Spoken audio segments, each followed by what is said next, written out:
Selamat datang di Sekolah Kristen Harapan Bagi Bangsa Cilincing.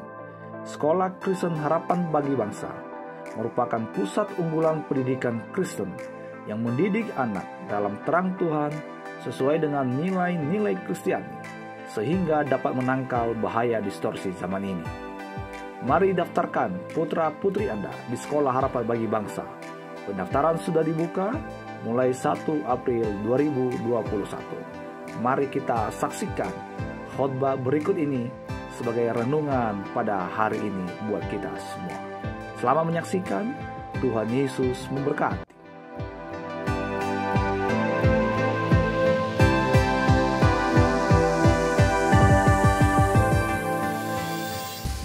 Shalom teman-teman, apa kabar? Saya percaya kita ada dalam penjagaan, perlindungan, dan pemeliharaan Tuhan yang sempurna.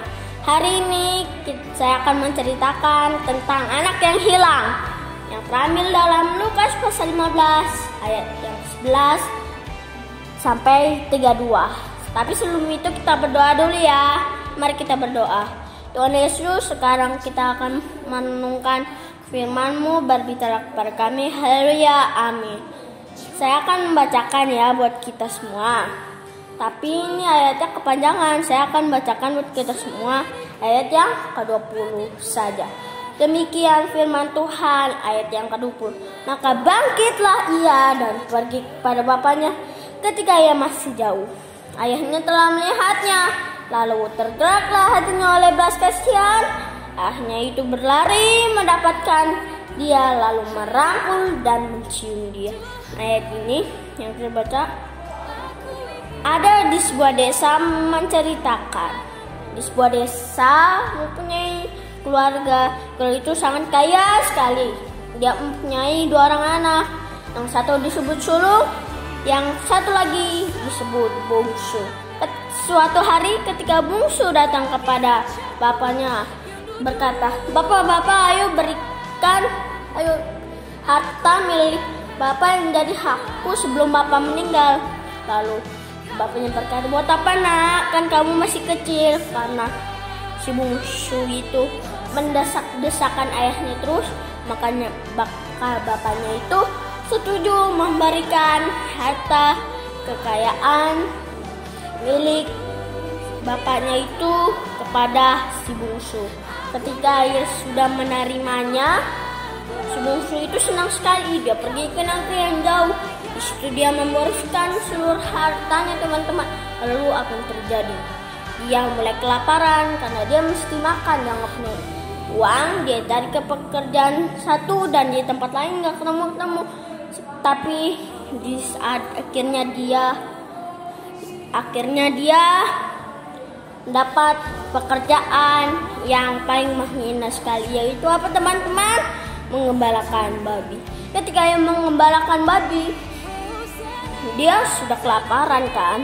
Dia ingin memakan apa menjadi makanan babi itu. Ketika memakan, ada seorang mempunyai babi itu. Kenapa kamu makan makanan babi? Lalu apa yang terjadi teman-teman? Si bungsu itu menyadari dan dia berkata kepada dalam hatinya, Bapakku, di rumah bapakku kok banyak makanan. Kok di sini aku kayak orang nggak punya orang tua.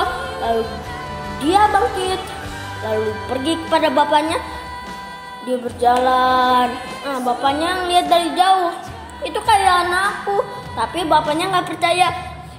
Makin dekat, lalu bapaknya ngomong, itu benar aku. Lalu bapaknya lari mendapatkan, lalu peluk.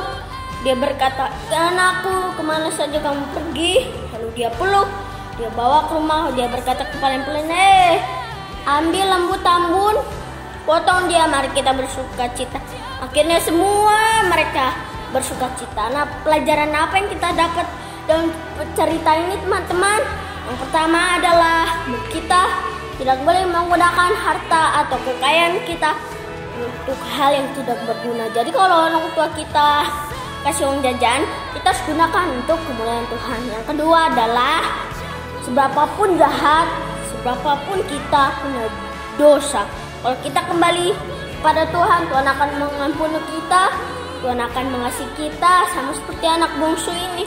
Dan mengecewakan hati ayahnya, lalu ia kembali. Apapun ini terima nggak teman-teman? Terima.